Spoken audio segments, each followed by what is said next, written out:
Welcome aboard, folks. I'm Steven Malkowich, your captain on this adventure called Ship of Fools. I'm a fool. Lucky for you, I'm not sailing solo. Join me and a boatload of people, all just trying to make sense of this crazy world. It's a fabulous mess, and you're invited. Welcome to Ship of Fools, where wit meets wisdom. I welcome Dr. Aaron Hoffman, the professor of political science from Simon Fraser University. He was on our podcast a number of months ago. It was fantastic. I've titled this issue here, Making Sense of Madness, Understanding Trump's America and What It Means for Canada. Because a lot of shit's happened since the last time we talked. Yes, it has. A lot of shit. Yes, it has. A lot of stuff. Feels like a lifetime ago almost. The last time you were on, we talked about domestic terrorism. We talked about a lot of issues. Would it be safe to say that it's absurd? Would that be safe? Like, would that, like, because I just last night watched another, there was another episode that occurred. Like, what the hell is going on? And domestic terrorism has been thrown around now. That's why it's apropos that we're sitting here talking. Because I far be it from me, because I am not an academic, you are, okay? I want to understand, and maybe we're unable to, it's not to be understood, but what is going on now? I know that's a very ambiguous question, but what's going on in the United States of America right now? That's a great question. First of all, I just want to say thank you so much for having me on again. I enjoyed the first time I was here very much, and there's so much more to talk about. I'm looking forward to this conversation. What is going on is I guess I'm going to date myself, the $64,000 question. Just having this exact conversation with my wife and son and another academic who was in town from Washington State, and trying to figure out which end is up here, both on the domestic and international levels. They're not the same, although some of the things that are going on domestically and internationally, I suspect, are related. Speaking about the domestic situation specifically in Minnesota, whatever the Trump administration has in mind, it's pretty clear that events have gotten out of control. I think there's no question about that. I think that their strategy is try to terrorize, to frighten immigrants in the United States, to do two things. Number one, discourage any kind of efforts to enter the United States from people who are currently outside of it. So to stem illegal immigration, to stem legal immigration to the United States. I also think that they are specifically primarily targeting states that did not vote for Donald Trump as a form of punishment and retribution for A, not supporting him, and B, I think there is a feeling amongst the kind of farther right members of the United States that similar kinds of activities had been meted out against red states, those that don't typically vote Democratic. And so I, for example, just heard the other night Ann Coulter, conservative commentator, comparing the use of National Guard and armed forces and ICE in Minnesota to when Eisenhower mobilized the National Guard to enforce a Supreme Court ruling desegregating the schools. And I don't think that those situations are specifically analogous. I think that there are some good reasons to suggest that we shouldn't be comparing them. But having said that, this seems to be kind of in the imagination or in the memories, maybe a better word to put it, that when governments in the past have had the opportunity to use domestic force against domestic elements of the United States, it has wound up falling on southern states that have been Republican voting rather than Democratic voting. So I think that there's an element of payback in all of this madness. So the what I found extreme, I found this very troubling. And I can't help but feel really shitty watching this unfold. It is, and I'm not doomsday scrolling. I'm not doing that. But you know, in past discussions, like I try to stay, I'm interested in what's going on in the world. But to hear the term domestic terrorist or terrorism, I think of Timothy McVeigh. I think of those kinds of things. In the world we live in now, everybody's got a phone, including the ICE officers having a phone, which in essence to me, why would you incriminated yourself by that? But is there a complete disregard for, I guess the question I'm asking is that is the people, the individuals that are carrying this out, is it yes sir, no sir, 3 bags full sir, I'm going to do it, this is what is that where we live? Is that like, I would think that somebody would say, or someone would say, hey, listen, man, that's not right. You just pushed the woman down here. Like, that's a 5-year-old kid. There doesn't seem to be any moral compass when it comes to this. And that concerns me. That concerns me as a Canadian. It does. Yeah, you don't want that kind of disregard for human well-being to make its way up here as a mode of operating. That's for sure. The domestic terrorism label is completely inappropriate. The one that they've thrown on to Renee Good, who was the woman in the Tahoe who got shot a couple days ago, and then they're also calling this guy Alex Pretti, who was just killed last night or yesterday morning, a domestic terrorist. Completely inappropriate. There was nothing, even if they had ill intent, which there's really no evidence they did, nothing that had happened in the interactions they had with the ICE officers suggested an effort to try to use violence to advance some sort of political goals. I think the Pretti shooting yesterday is particularly clear. The guy was being held down.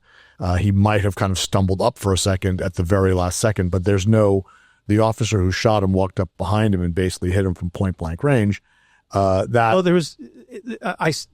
They pulled a gun out of the back of his. Yes, he was a licensed gun. He's a licensed gun holder. Yeah. They pulled the gun out of his waistband. He was down at the time. Yeah. So he was now disarmed. He managed to get up a little bit, and that's when they shot him. So, 10 times. Yeah, 10 times. Right. And in the head, right? Rather not even to shoot him in the leg, or to wound him to make it impossible for him to get away, right? So if he's really dangerous, they weren't looking to diffuse the situation and use the least force that was necessary. They looked to use the most force that's necessary. That doesn't make any sense. That's not what they should be trained to do. Now it's unclear how much training people are getting who have joined ICE. There's been a huge increase in the ranks, the size of the number of people who have joined the Immigration and Customs Enforcement Agency, ICE. They're moving very quickly. At this point, anyone who is looking for a job for ICE, given that they know that the president has been wanting to use them for the kind of enforcement operations that we're seeing on television, I'm guessing is filtering out a lot of people who are saying this is just too despicable for me to get involved in. So there's a very good chance that the people who are getting into ICE are people who would not normally have the opportunity to get in the past because they may be violent individuals, or their qualifications are lower. They may be really excited by this particular opportunity, in which case, to really throw some immigrants out and toss their weight around with respect to citizens. It's a very disturbing situation, and the latest shooting has really riled Capitol Hill, and we're starting to see now a number of Republicans who have been basically silent with respect to a lot of Trump's actions, now calling for investigations. So this looks to me like operations that the president has lost control of and is desperately trying to maintain control over the narrative over, but is not doing a particularly effective job domestically. So that's politically going to be a problem for him, and maybe a problem for these operations. Mm-hmm.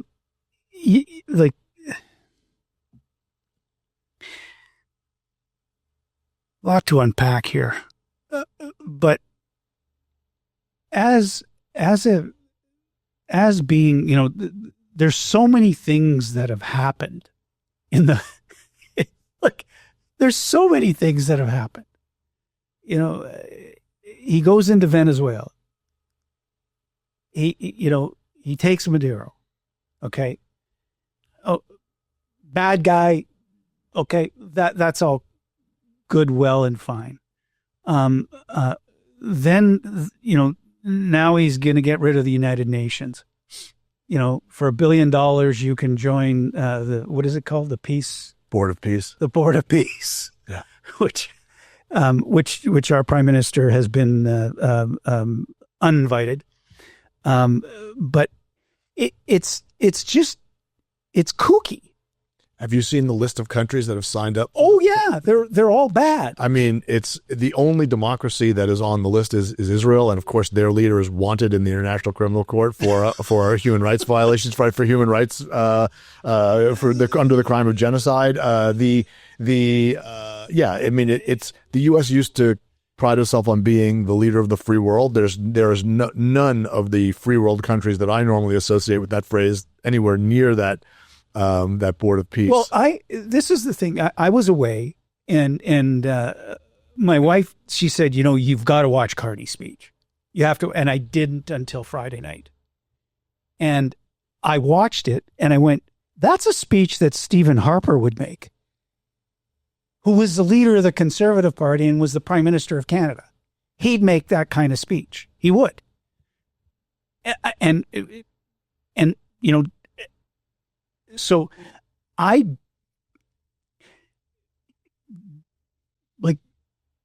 he's not going to invade Canada, is he? I don't think so. I still don't think so.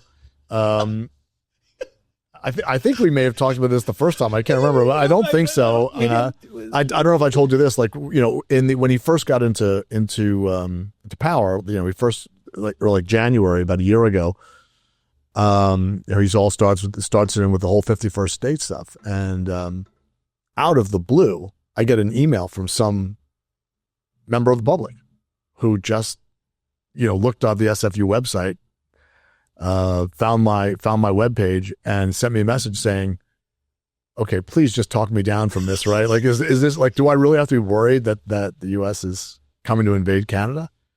And I did. I said, look, I think this is really not going anywhere. This is not serious. I wouldn't be concerned about it. I'm still in that camp. I wouldn't be concerned about it.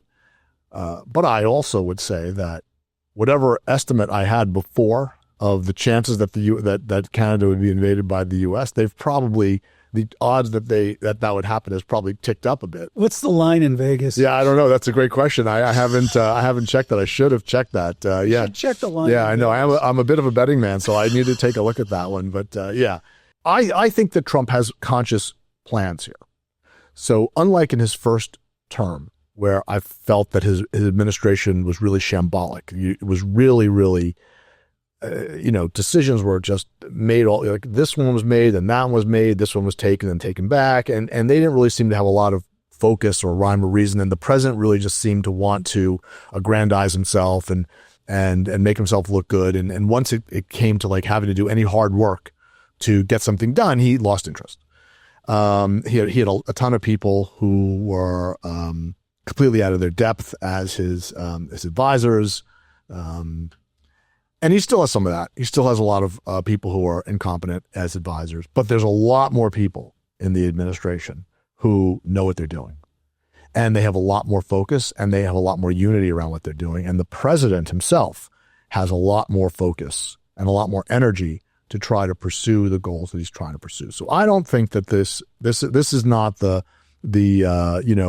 wake up in the morning and I ask Magic 8-Ball, what should I do today? And it gives me some answer, and that's how we get policy, which was the first administration, right? The first time. This one is there's clear planning here. But I don't understand why. One thing that the president has not really successfully jettisoned from his first term is the unpredictability of his decision making and the erraticness of a lot of the decisions, and that to me doesn't, it's just not smart. What the fuck? Greenland. Yeah. Like, what's that about? What's that? Like, I'm going, like, I know enough about the Cold War that the United States had an agreement that they can put whatever they want on Greenland. They could put 16 bases if they want. Still exists. Yes. Okay. Yeah.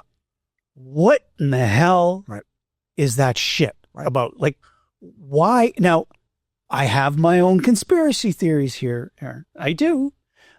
We've all forgotten about the Epstein thing. That's, what is it called? The Overton window, where you just throw, I might be wrong when I'm saying that. The Overton window is when you just a barrage of shit. And so that everybody forgets about what the real shit is. But the real, it's to the point of, what do you, and then coming out and saying the shit that he said about the other countries not being on the front line in Afghanistan. Like that offended me. That offended the Danes. That offended everyone that was there, because the United States invoked the article, and a shot against it. Everybody goes, and everybody did go, and I don't, the Greenland thing I don't get. Yeah, like the Madero thing, that thing. Yeah, I'll give you a couple of, I'll give you cut you some slack on that one. And the interesting thing about, because we have a personal story about this, is our son was in Puerto Rico during that, and he was one of the last flights leaving, and he was sending pictures and going, holy shit, like something's going on here. And he got one of the last flights out, and he flew to New York and was one of the last flights getting in there because they were flying him there.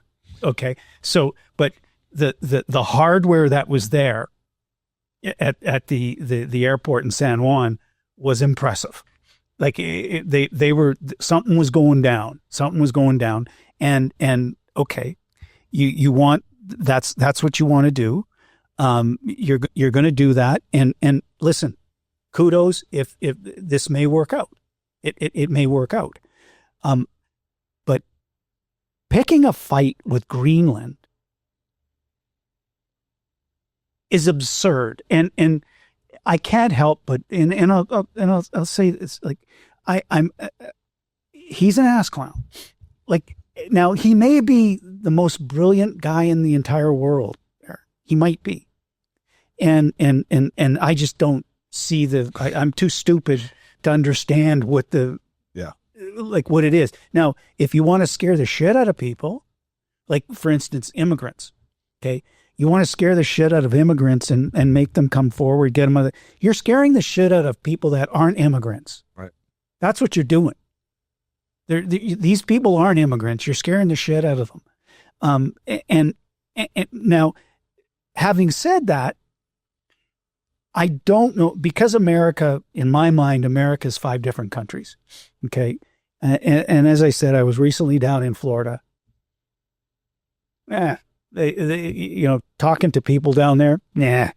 It's not top of mind for them. The other thing I noticed about Florida is there's no electric cars.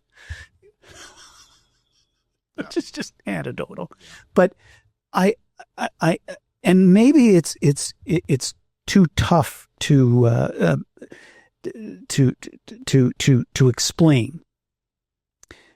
But when you start talking about other countries' sovereignty, then then you do the things that you've done, and I begin to question and go, well, you know what? Would he take Canada? Would he, we've got a referendum coming up in Alberta. That'll add fuel to the fire. Okay. Does he like, is this anarchy that he's creating, is this for a greater good, a greater purpose that I don't see, that I don't understand? I have to give our Prime Minister credit for the speech he made at Davos. I do. I really do, because I thought it was apropos. It's a rupture. It's something's changed. And then he immediately backed off on the Greenland thing. Okay. So that in essence to me was kind of standing up to the bully and saying we're not, but you say that there's people in the administration that know what name a few. Oh, yeah. Okay. Well, okay. Yeah. So, I think Marco Rubio knows what he's doing. I think that Linda McMahon knows what she's doing, not in the sense of like, I want her background and knowledge in education policy, but she knows how to work that agency that she's heading. She knows how to work the Department of Education. She understands how it works and how to manipulate it. I think that this guy Russell Voigt, who's the budget, the Office of Managing the Budget, he's often thought of as the architect of this Project 2025 document that's been calling for a really radical change and downsizing of the government. Mm-hmm. I think that he knows what he's doing. I think that as scary as this is going to be, I actually think that Robert F. Kennedy Jr. knows what he's doing as well. Unfortunately, he's precisely not the person you want to have in his position. But driving over a bear, sticking it in the back of his car, dumping it off. Oh well, that's the least. That's the least of it. I mean, it's not a word. He's a heroin addict. Yeah, he's done it all. No, that's right. No, but having that person in charge of deciding what vaccine schedules the United States has and what vaccines are safe and not, that's bananas. But he definitely understands how to achieve his goal. And that goal is consistent with the president's vision, which is why. So he not only knows how to achieve the goal that he wants, but he knows how to do it in a way that keeps the president happy. Kash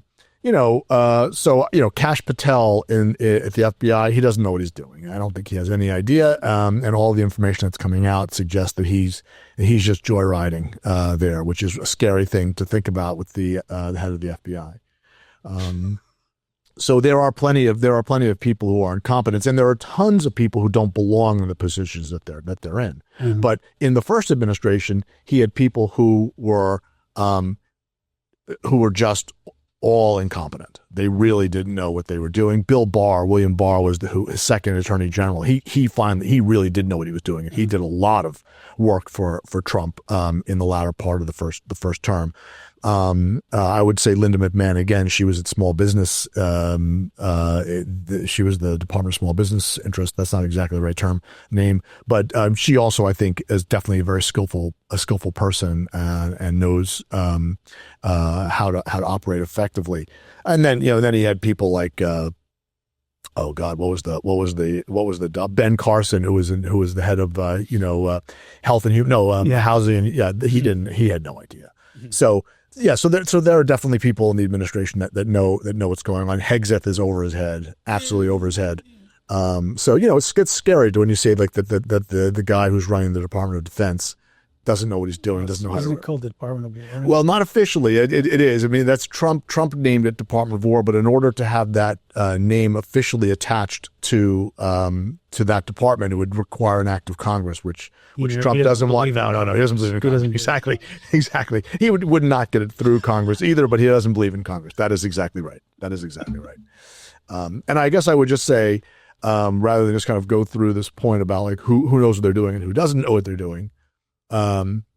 Greenland. Let me first throw just one other conspiracy theory in the mix that my sister just gave me an hour or two ago, which I thought was really brilliant and totally fit with Trump, which is that Trump wants to own Greenland because then he can claim to be the president who expanded the U.S.'s territory by the largest amount. Like that would be like, 'cause it's the largest island. And then he could say, look what I've done, right? And of course we would rename it Trumpland probably. Trumpland. Yes. So I thought was a very plausible conspiracy theory about what was going on. I think that he is interested. There is a reason to be wanting to have more U.S. military control in Greenland, or rather control, but presence. Mm-hmm. I do think that although the threats are a little bit distant at this point from China and Russia, it's not ridiculous to be concerned that with the melting of the polar ice, that competition for control over the Arctic is going to intensify, and that the U.S. wants to be prepared for that by having basically its ducks in a row before that goes on. But as you pointed out, it already has this treaty with Denmark. All it had to do was basically ask. It's not even clear they had to ask. They might have just had to say, hey, we're doing this, and that counts as consultation. So why threaten to actually invade a country where you can get everything you want just by telling somebody? And there I think it's a little bit like Trump's kind of weird love of tariffs. I think he loves the idea of controlling natural resources. Like I think this is one of the things he was really happy about with the Maduro overthrow. Right? Not only did we overthrow, we got the oil, but now we've got this oil. By the way, the oil is basically completely theoretical. No oil company, it appears, wants to try to dig this stuff out of the ground. It is as difficult to bring to market or worse than Canadian bitumen, which is expensive. 1,000%. Right? Yeah. So what does the United States have? I mean, they if things, I guess, really go to hell in a handbasket, maybe that oil will become really valuable, but I've got to trust the oil executives who are not that excited about it, and so, but he's happy to have it, and that I think is the same thing with Greenland. He's like, there's all these rare minerals that are available in Greenland, maybe petroleum deposits underneath there, extremely difficult to get out, but the U.S. will have it, and that will be something that will be an ace up its sleeve that it can use at some point. This,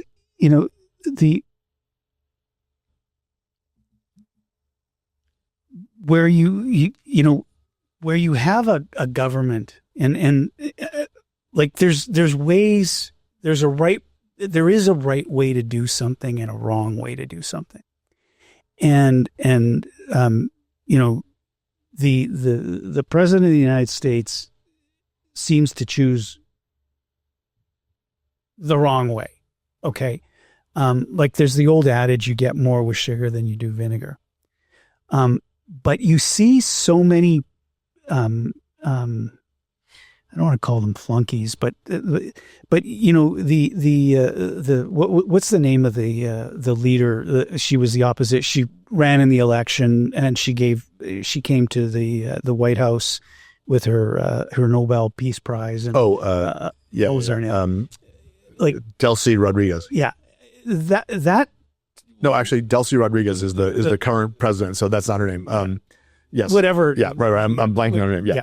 But doing that, like, you succumb to the, like, what's that all, like, you trying to win fate, you're trying to kiss the ring. Yeah.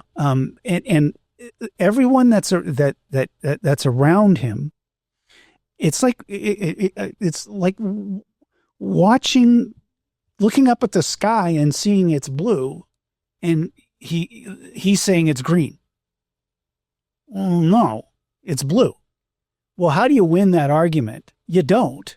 You just walk away, because how do you deal with somebody who's irrational? You don't. You can't. And there's a lot of things. Now, I don't like, and we all, like, we know this. There was issues at the border. We have our own issues here in Canada. Okay, we do. But this doubling down on stuff that, like, it's questioning, and I don't know the American psyche. You know it far better than me. But when you see something, you have to believe, like, you have to go, well, I saw that. Like, that happened. And people that are in his administration, they see it too. And you just go, that's like fascism, man. Like, that's North Korea kind of stuff.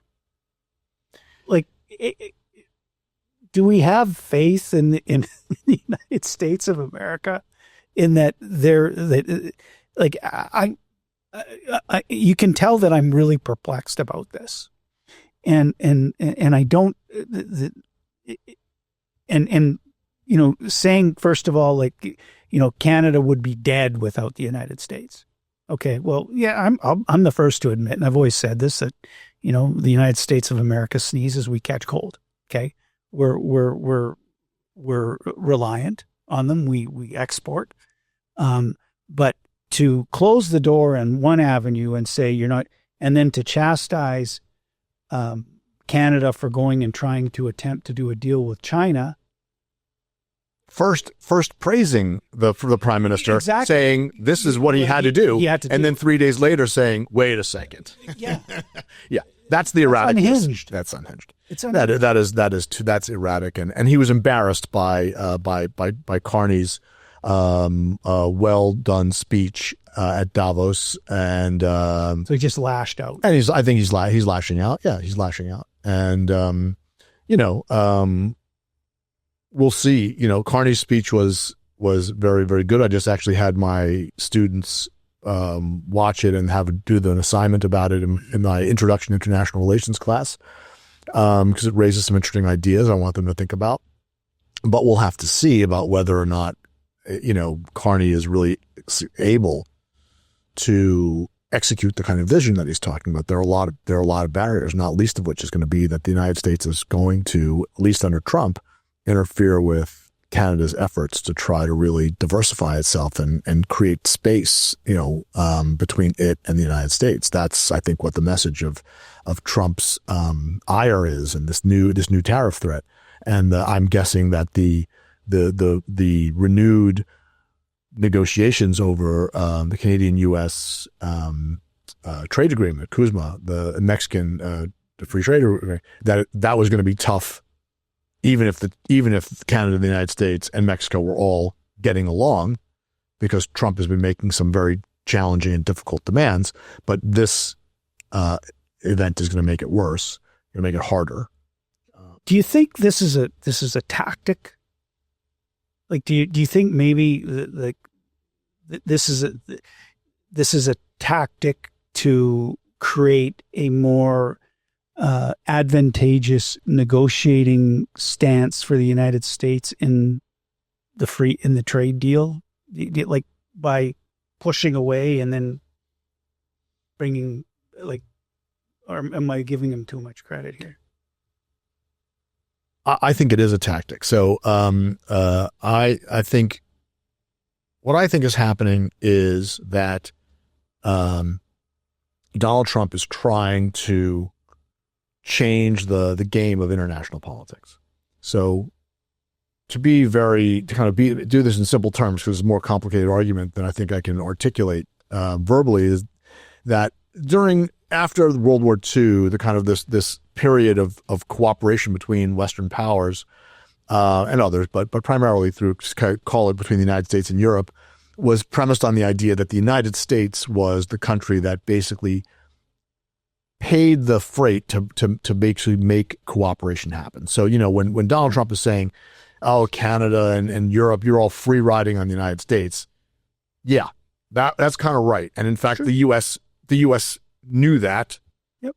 And the quid pro quo was that when the United States said, we need help, all of the allies said, yeah, okay, let's do it. We're here. Let's go. Right.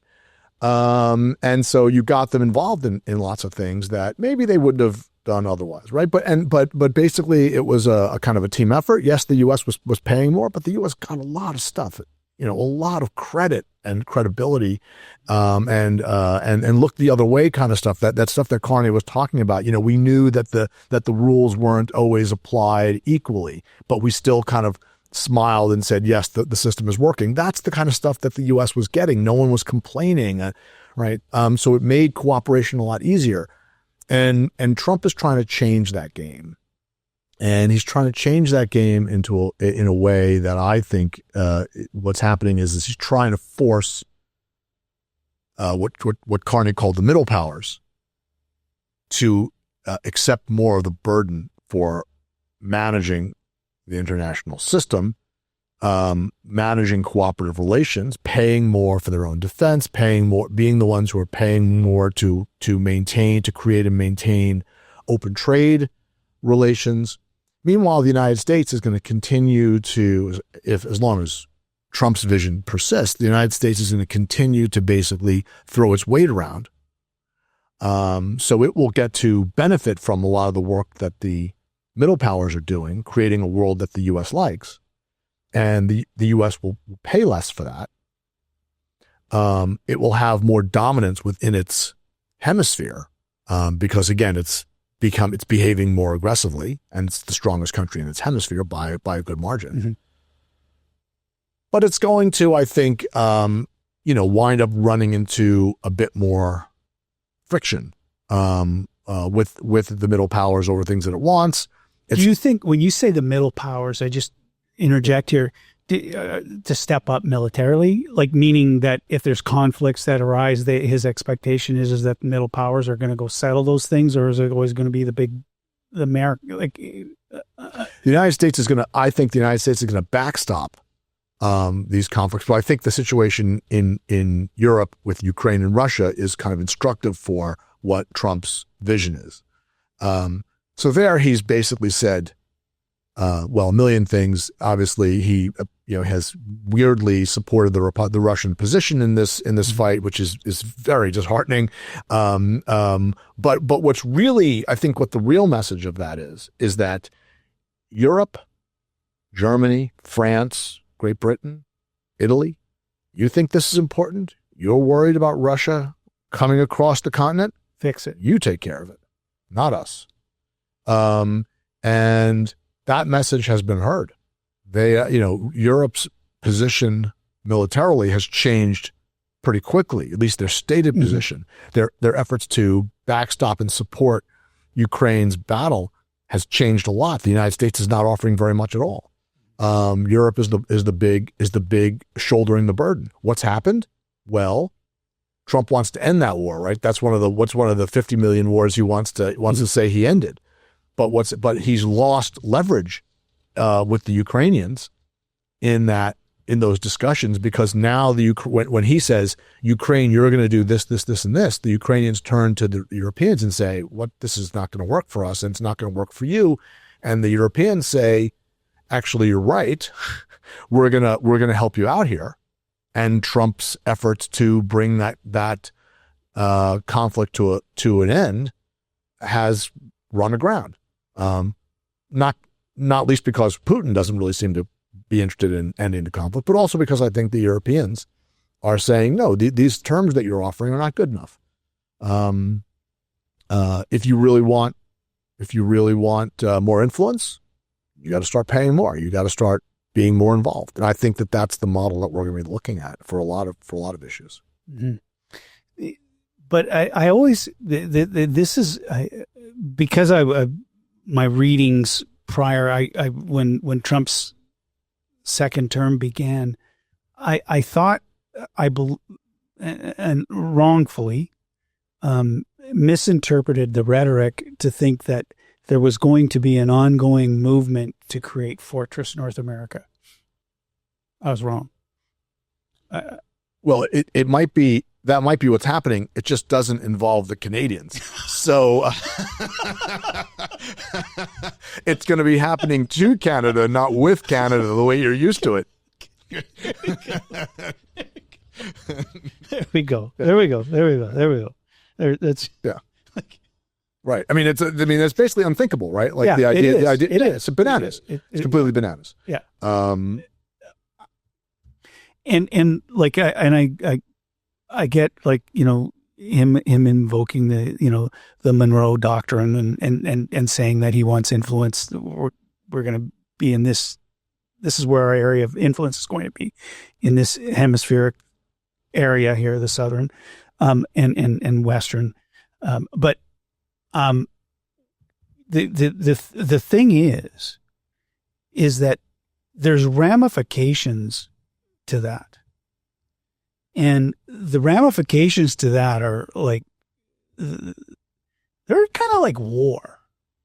There's like,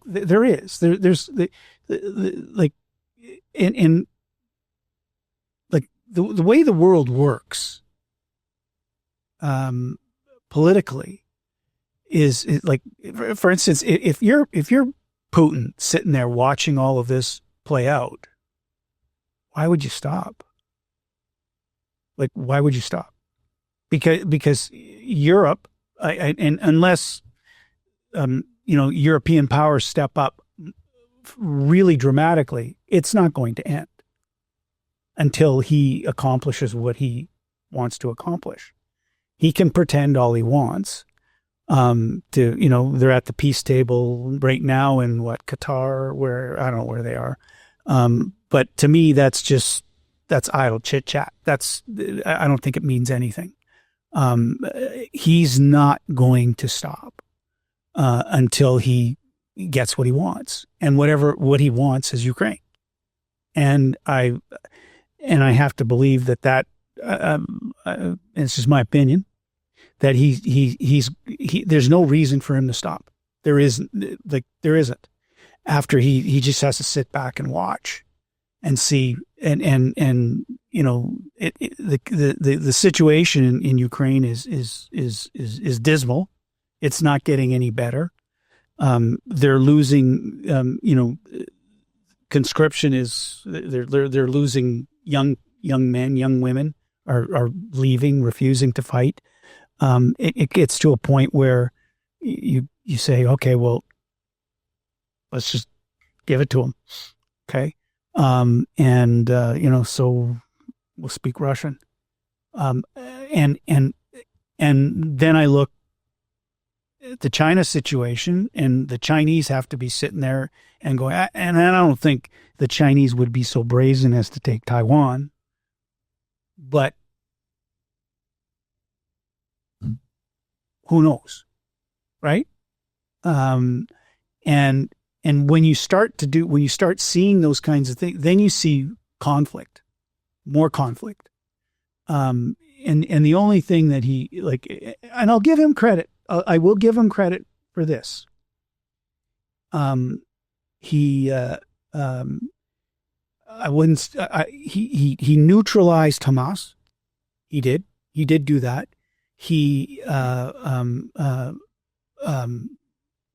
I'm not going to say he completely neutralized Hezbollah, but he did. He stopped that. In Iran, he talked like they were going to do something and they didn't, and I don't know how many people and I don't think he's prepared to do anything about Iran. Like, that's my own honest opinion. And the Israelis are certainly happy with what's occurring. But the rest of the world, and when I say the rest of the world, I mean Canada. I'm trying to figure out what it means for us here in this country. Are we in the crosshairs, or is that just rhetoric? I don't think Canada's in the crosshairs for the same reasons that I was not totally surprised when Trump backed down from his threats to annex Greenland by force, because in the end, it just doesn't there's just too many reasons why it doesn't make sense, even though the United States can arguably do it. They're going to get a lot more with, by getting the Canadians to behave the way they want them to kind of consent to being governed rather than to be coerced into being governed by the United States. I think the Greenland, I just want to say that the backing down from that threat against Greenland, I don't think that that's coming without some cost to him politically. I mean, he talks, he does a lot of tough talking, and then he does a lot of backing down. Not always backing down, but there's a lot of backing down. So I think people are probably noticing that. But he has created a world. So I guess just to finish off that last point, I don't think that Canada is in the crosshairs exactly, in the sense of the idea that Canada will become the 51st state. I think that for as long as this administration persists, Canada and the United States are going to have some very difficult relationships and tense moments. But it's not obvious to me what happens with the next administration. It's impossible to imagine that a Democratic president would treat Canada this way, even if they ultimately shared Trump's vision for a stronger United States in North America and in the Western Hemisphere. I just don't see the behavior that Trump is exhibiting toward Canada continuing with a Democrat. I think that's impossible, out of the question. It's much more likely if the next president is a Republican, and obviously if it would be one, if it was a Republican that came out of Trump's administration. But for example, if Nikki Haley, who lost to Trump, the former governor of South Carolina, who lost to Trump in the last primary, if she were to run again and she were to win, I don't see her behaving this way towards Canada. I'm not sure I even think that Marco Rubio, his Secretary of State, would behave this way towards Canada. Although I think he'd be tough, but I don't know that he would just be trying to stick his finger in everybody's eye every time he walked out of the door. J.D. Vance, I think, is different. J.D. Vance, I think the only reason why he really has the kind of political career that he has is because he opportunistically decided to pick up the Trump mantle in a way that others have not. He would not be able to live as president, I think, without continuing to be as Trumpier than Trump himself. So again, I think there's some contingencies about what's going on in the future, and of course, let's not forget the composition of Congress. If Trump loses one of the two branches, the Senate or the House, I think suddenly the game is going to change. He's came out and said in the midterms are coming up. If they don't win, they're going to try and impeach him. That's right. And I don't know if that's exactly true. I mean, I do think that. I mean, I don't think it's implausible, but I think that more importantly, I think the first thing that they'll try to do is they'll try to cut off the money that he's using to try to enforce these policies. So he'll start to face investigations over all sorts of things in whatever branch whatever house he loses, and so his administration will start to get weighed down by all sorts of investigations that they've got to deal with over and over and over again. Then let's throw in the Supreme Court. This is a more near-term thing. The 2025, a lot of the legal analysis was that while U.S. courts in general opposed what Trump was doing, the Supreme Court was quite kind to him because they basically gave him everything that he wanted on the so-called emergency docket. These are decisions where they kind of offer a temporary judgment before having a full hearing and a full judgment. But I think this year it's quite likely that he is not going to do nearly as well as he did in 2025 with respect to the issues that have been most important to him. So I think that it's quite likely that he's going to lose on the tariff case that's in front of the court, which would greatly curtail his ability to use tariffs at will against Canada if Canada has the temerity to strike a deal that the United States doesn't like. I think he's going to lose on his effort to bully the Federal Reserve by firing its members. That looks like the court is very skeptical of that, and he's going to be forced to keep these Fed governors that he doesn't like. That's going to limit his ability over the economy. So I think he's going to suffer some pretty important defeats this coming year, and I think that so the trajectory of his power domestically, I think, is going to be waning rather than continuing to increase. Do you think? Do you believe that we're, as Canadians, we're overly obsessed with everything Trump? Everybody is overly obsessed with everything Trump. By some measures, he is the most, like the most mentioned person in human history. Like if you mentioned, like, the kind of all the number of times he's appeared in social media and the regular news media. Look through a newspaper. Yeah, it's like all Trump. Right. So yes, I think we're all focusing a little bit too much on it. I mean, having said that, the first term was easier, I think, to say that everyone is kind of losing their minds here over things that are over things that are not happening. Well, now people are getting shot in Minnesota. Mm-hmm. Okay, now we're talking about something different. Yeah. Now we're threatening to use military force against allies that have done nothing, as far as I can tell, to suggest that they're anything other than loyal to the alliances that they're part of. That's another level, right? So he's injected levels of uncertainty into domestic and international politics, which I think make it really difficult for Canadians and Americans and people living outside North America to do anything other than wonder, what the hell is going on? Why is this happening? I have my own view of it, and I'm sharing some of that today. But I know that a lot of my friends, family members, think that basically Trump is just a lunatic, right? He's a madman, and honestly, there's enough evidence out there that I have to say, anyone who thinks that has reason to think that. Right? I ultimately think that he's kind of that there's a plan under all of this, that there's a lot of noise that you have to cut through, and that it's not just lunacy, and that actually I think that that it going on the pace it is right now, American democracy will not ultimately collapse, but it's taking a beating. It's definitely taking a beating, and I don't actually know what the ramifications of that beating are with respect to the future. How will the United States be able to conduct itself internationally, domestically after this episode? Will there be a reckoning domestically? Trump has been threatening to use the Insurrection Act to basically to deal with all of the rabble rousers in the states that he doesn't like. Yeah. Well, so far he hasn't been doing that, thankfully.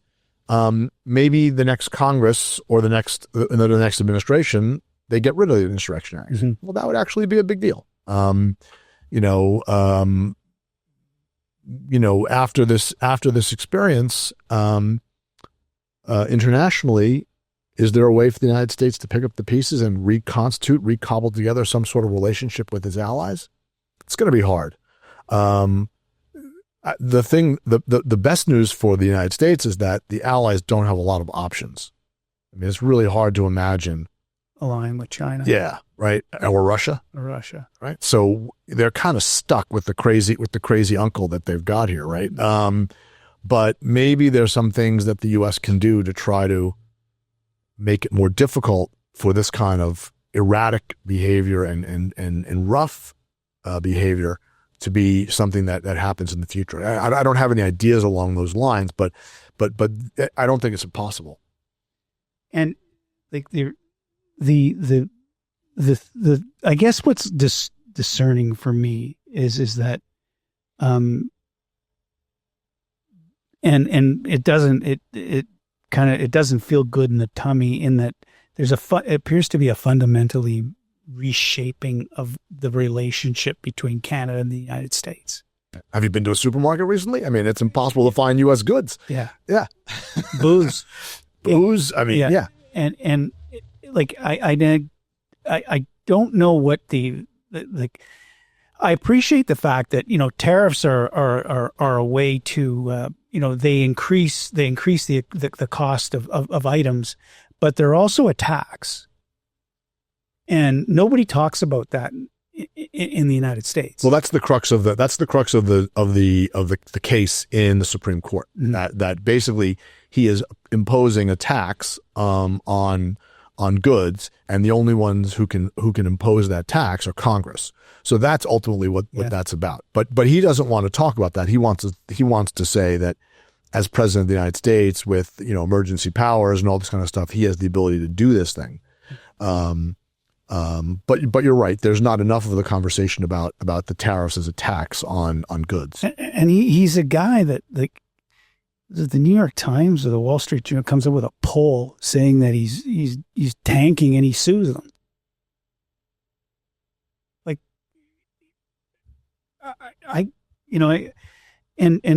you always look to that the analogy of would you. What could he possibly do to, like, the guy was like, there was an attempted assassination on him. Now, if you're a conspiracy theorist, you could say it wasn't. That's another one. Aaron, that's another one. But there were people that got killed there. Yeah. Right. But he got up pretty quick. I'm just saying, though. Like, I'm not feeding the conspiracy, the conspiracy theory here, but he got up pretty quick.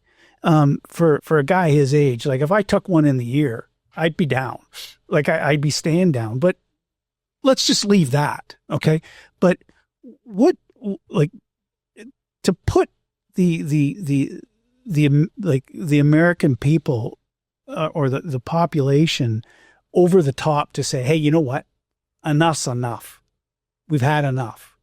They've had marches in the streets. They're protesting like crazy. Nothing really seems to affect it. Like, nothing seems to affect it. Like, you have, the one thing I do find kind of humorous is Gavin Newsom trolling them. I think that's funny. I do. I really think that's funny. Now, I've never been a fan of Gavin Newsom, but I like that part of it, that he's trolling. But he was at Davos and he came out pretty strong. He did, and like I liken, I think I said this I may have said this before. I liken California to Saudi Arabia.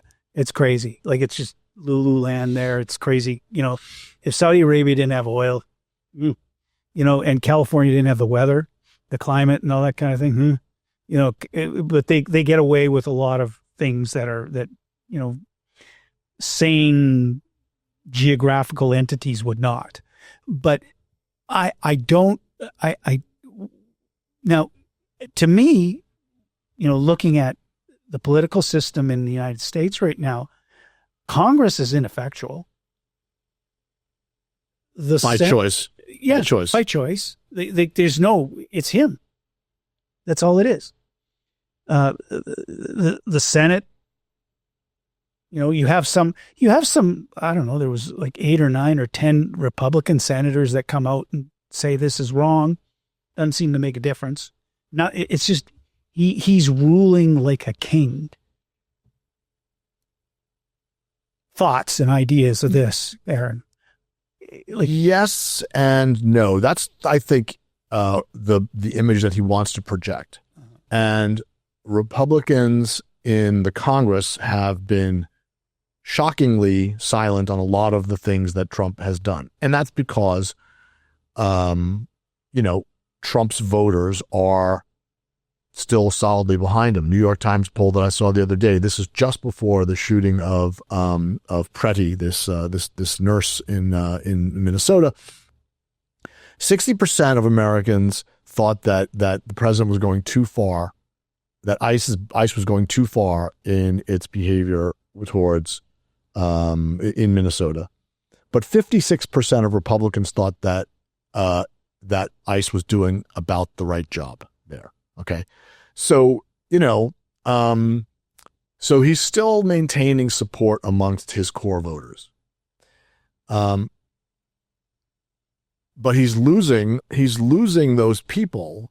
It looks to me like he's losing a lot of those people who put him over the top in the last election. Although he wants to say that he won this fabulous second term election, the biggest in history, he won credibly. I mean, this was no fluke, but it was very close. And it was, it's a percentage point or two difference. And so if you're thinking about like having a successor that looks like you in terms of your policies, you're thinking about a J.D. Vance or I've heard Marco Rubio as a possibility, whoever it is, right? Whoever that next person is, you're going to follow Trumpism. You should be thinking a little bit more about what you're doing to those voters who jumped ship from Biden-Harris and supported Trump. And right now it looks to me like he's losing those people, and right now it looks like if everything continues the way it's going to go, that there's going to be a very bad Republican loss in the midterms in the Congress. So he's not paying attention. He's not paying attention to that. So there are cracks in the support for him. So when news of that double tap strike on the boat outside of Venezuela happened, this was just before a week or two before they deposed Maduro. Right, all of a sudden, some senators, Republican senators, joined Democrats and said, "Okay, we're uncomfortable with this. This is a problem. We need to look at this." That forced the administration to do some fancy footwork to address their concerns. This new shooting with the video in Minnesota, the first person who came out on the Republican side that I saw was this guy from the senator from Louisiana. Kennedy? Yes. No, not Kennedy. The other one, the doctor. And now I'm totally blanking on his name. I can see his face. Come to you in a second. But he is the thing that's fascinating about him coming out is, okay, number one, he's Republican. Okay. Number two, he's in a state that Trump won quite handily. But number three, he's up for re-election right now. Mm-hmm. And he's being challenged by a candidate who Trump has basically endorsed. So he's Bill Cassidy. He is someone who is having to deal with the fact that he's already been accused of not being loyal enough to Trump, which is not really where you want to be as a candidate for federal political office in the United States. And he's the first person to come out and say, we're looking, we have to look at this. This is too important. That to me, again, is another sign of the cracks in Trump's support. Is it going to be enough? Well, not yet, because in the Senate, for example, in order for the Senate to do things, you really need 60 votes, not 50, not 51. So you still have to get a lot more Republican senators to say, okay, you've just passed the point of no return. But for someone who is that vulnerable electorally to be challenging the president like that to me suggests that this event is different than for example the double tap strike, which definitely got people upset. Rand Paul and other people like that, but this guy is different. Cassidy is different. Mm-hmm. This is obviously I want to talk about like Canadian identity too, and Canadian nationalism in response to Trump. It seemed for a little while we got used to it, and now this is all it's kind of rearing its head again. That that we still have, and this, and again, I'm wondering out loud. I'm asking the question out loud: is this a time where Canadian nationalism could be questioned? In terms of what? In terms of like, because of what's Alberta's looking, they're doing a referendum to separate. You've got Quebec, which is, they do their own thing. They sure do. Yeah, they do. We have our own issues here. British Columbia, we all know.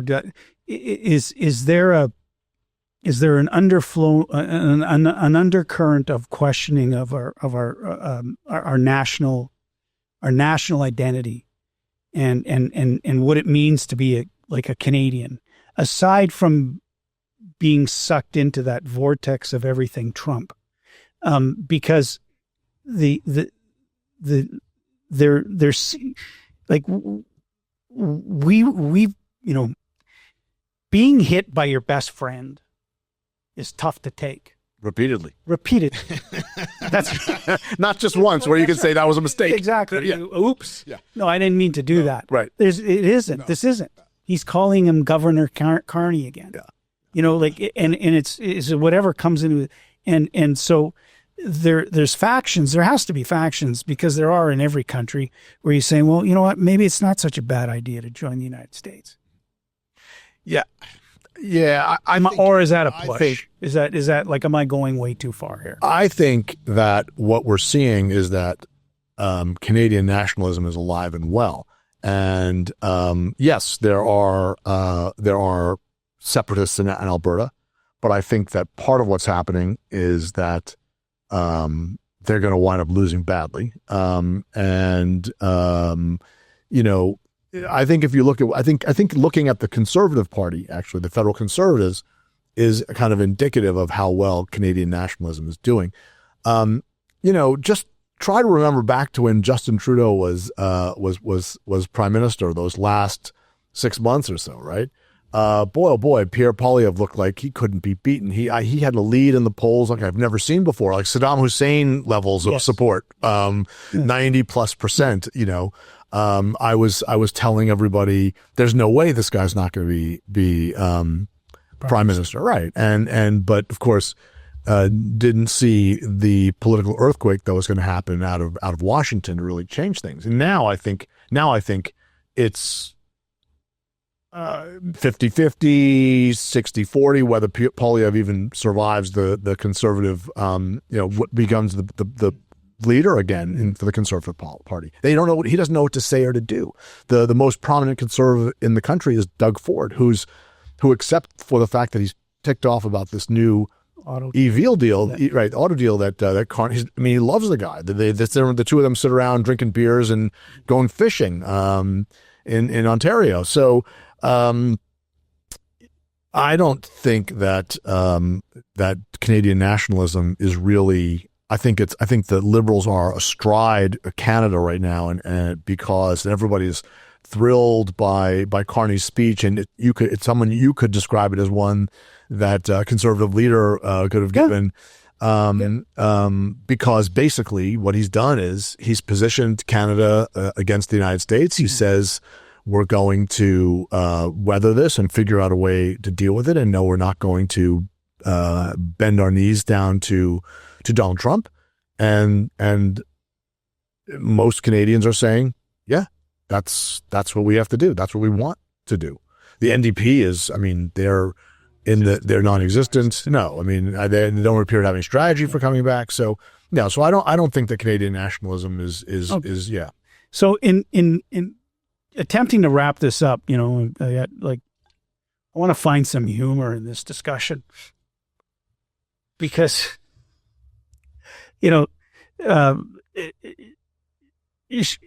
as concerned neighbors, should we just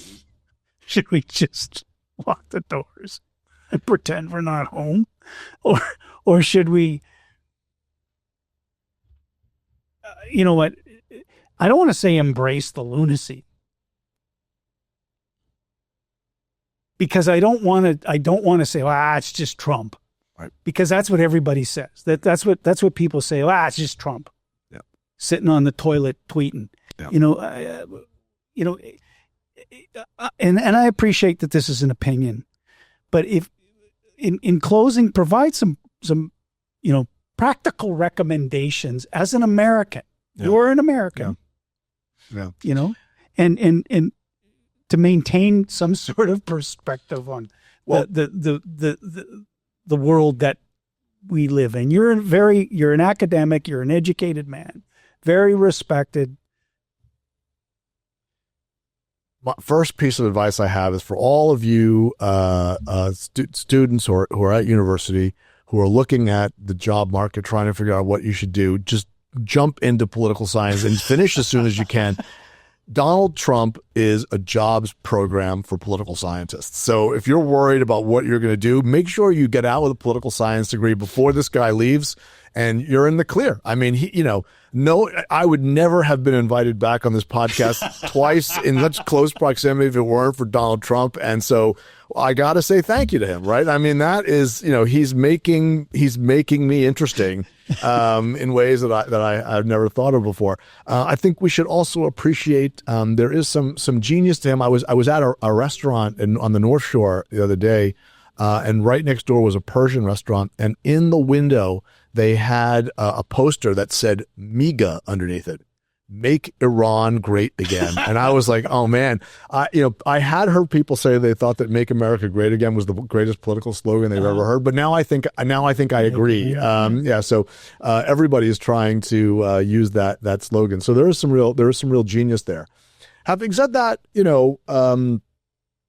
I would also just remind people that BC has a great wine industry and a really awesome artisanal like liquor industry. There's some fantastic local bourbons and gins, beer. Yeah. So you could really kind of like enjoy the show, watching, keeping true to Canada while taking the edge off.